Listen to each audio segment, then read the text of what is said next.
तीसरा पार्ट है। एवरेज का एक बहुत अच्छा परिभाषा, बहुत अच्छी परिभाषा हम बतलाना भूला समझा, जो कि हकीकत में एक एक नियम। एवरेज जो है वास्तव में 100% एक एक नियम। पार्ट 3 में एक परिभाषा और लिखाएंगे, पहले हम समझा रहे हैं जो एवरेज जो बतलाए वो 100% सही है। जैसे दिए गए, याद है ना एवरेज की परिभाषा, दिए गए डाटा को जोड़कर और डाटा की कुल संख्या से भाग देने पर प्राप्त रिजल्ट एवरेज कहलाता है, औसत कहलाता है। तो देखो एक एक नियम पर इसकी परिभाषा कैसे सेट होती है। मान लो हमको 1, 2, 3, 4 का एवरेज निकालना है। ये डाटा दिया हुआ है, जिसका एवरेज निकालने के लिए बोला जाए वह डाटा हो जाएगा। जैसे 1, 2, 3, 4 का औसत निकाले, एवरेज निकाले, तो ये 1, 2, 3, 4 क्या कहलाएगा? डाटा। ये सब बतलाए थे। दिए गए डाटा को जोड़ करके डाटा की कुल संख्या से भाग देने पर प्राप्त रिजल्ट एवरेज या औसत कहलाता है ना। तो पहला डाटा को मान लो हम x1 कहते हैं, दूसरा डाटा को x2, तीसरा डाटा को x3, चौथा डाटा को x4। चारों डाटा को जोड़ देना है, यानी x1 plus x2 plus x3 plus x4 और डाटा की संख्या से भाग दे दो। कितना है? गिनती में 4 ठो डाटा है ना, तो 4 से भाग दे दो। x1 का मान हो गया 1, x2 का 2 जोड़ 3 जोड़ 4 बटा 4, 1, 2, 3, 3, 6, 4, 10 बटा 4। भाग देने पर 2.5 आएगा। इसका मतलब 2.5 दी गई आंकड़ों का डाटा का एवरेज हो गया। ठीक है। तो एक एक नियम का अर्थ हुआ, अभी जो बोले हैं एक एक नियम पर परिभाषा। चलो देखो ध्यान दो। मान लो एक आम का दाम 20 रुपया, दूसरे आम का दाम 30 रुपया, तीसरे का 25 रुपया, चौथे का 40 रुपया, पाँचवें का 35 रुपया।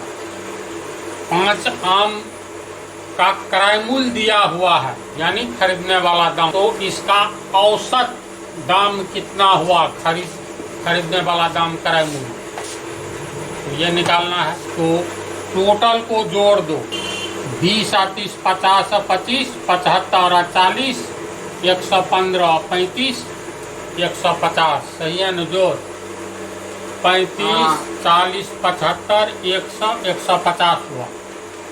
तो 150 रुपया में कितना आम?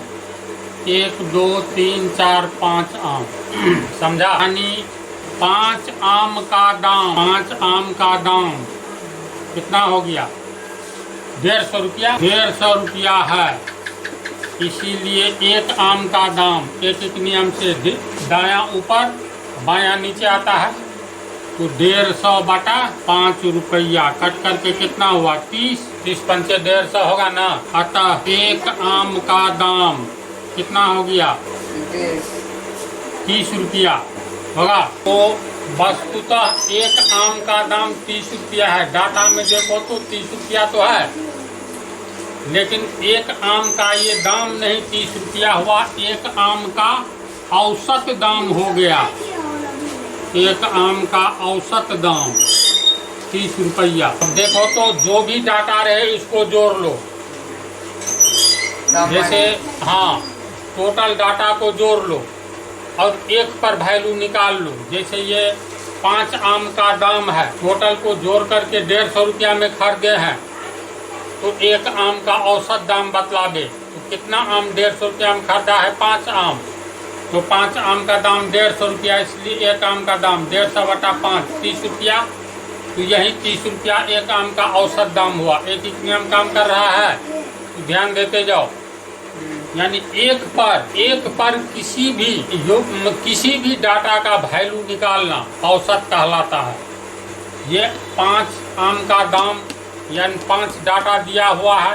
अब इस डाटा का औसत निकाले तो इकाई एक पर निकाले हैं, एक पर निकाले तो 30 रुपया हुआ। वैसे भी औसत कैसे निकालते, सबको जोड़ दो और कितना डाटा है तो 1 2 3 4 5 टोटल को जोड़ करके 5 से भाग दे देंगे तो पर भी तुमको आएगा 30। तो एक पर वैल्यू निकाल लो तो वही औसत कहलाएगा। तो पहला क्वेश्चन है प्रथम अभाज्य संख्याओं का औसत ज्ञात करें। अभाज्य संख्या किसको कहते हैं मालूम है? नंबर सिस्टम तो हम स्टार्ट ही किए। देखो दो तरह की संख्या होती है, दोनों नहीं जानना है, फिलहाल हिसाब में जो है उसको जानना है। अभाज्य संख्या किसे कहते हैं? चलो दूसरा आंसर देखो, 3 संख्याओं का औसत 10 है। कितने संख्याओं का? 3 संख्याओं। यदि पहली 2 संख्या का औसत 11 हो तो तीसरी संख्या ज्ञात करें। यानी फिर क्वेश्चन पढ़ लो, इजी है, वेरी इजी। 3 संख्याओं का औसत 10 है। यदि पहली 2 संख्या का औसत 11 हो तो तीसरी संख्या ज्ञात करें। तो पहले तो 3 संख्या मान लो, क्या लिखेंगे? माना कि निम्न, नीचे में 3 संख्याएं हैं, कौन कौन? तो पहला x1, दूसरा x2, तीसरा x3। समझ गया? 3 संख्याओं का औसत 10 है। इसका मतलब इन तीनों संख्याओं को जोड़ेंगे और संख्या 3 है तो 3 तरह का डाटा है, तो तीनों डाटा को यानी तीनों संख्या को जोड़कर 3 से भाग देंगे तब औसत प्राप्त हो जाएगा। अतः औसत को x मान लिए, देखो पोस्ट में। अतः औसत बराबर क्या होगा? x1 plus x2 plus x3 बटा 3 होगा। बोलो 3 संख्या का औसत तीनों को जोड़कर 3 से भाग देंगे। जी प्रश्न में दिया हुआ है 3 संख्याओं का औसत 10 है ना? औसत कितना है? 10 दिया हुआ है। 3 संख्याओं का बराबर x1 जोड़ x2 जोड़ x3 बटा 3, तीसरा गुना होगा तो 10 किया 30 बराबर x1 plus x2 plus x3। इसीलिए इतना बराबर 30 लिख सकते हैं। इसीलिए x1 plus x2 plus x3 बराबर 30, समीकरण 1। समझा यहाँ तक? फिर आगे आओ, देखो एक के लाइन पर 3 संख्याओं का औसत 10 है तो सीधे 10 या 30 हुआ टोटल जो निकल जाएगा ना। लेकिन अभी शुरुआती है, बजाबते विधिवत ऐसे बनाना है, ठीक है? अब है यदि पहली 2 संख्या का औसत 11 हो तो तीसरी संख्या ज्ञात करें।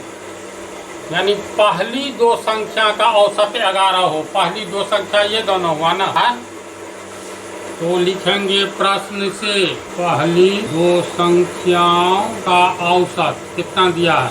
11। पहली 2 संख्याओं का औसत कैसे लिखेंगे? पहली संख्या जोड़ दूसरी संख्या और 1 2 डाटा है तो बटा 2। बोलो ऐसे लिखेंगे बराबर 11। फिर छा गुना करेंगे तो इसलिए x1 जोड़ x2 बराबर 11 दूनी 22 होगा। x1 प्लस x2 बराबर 11 दूनी 22, समीकरण 2। बोलो यहाँ तक समझा? समझा यहाँ तक? चलो उतारो, तेज गति में उतारो।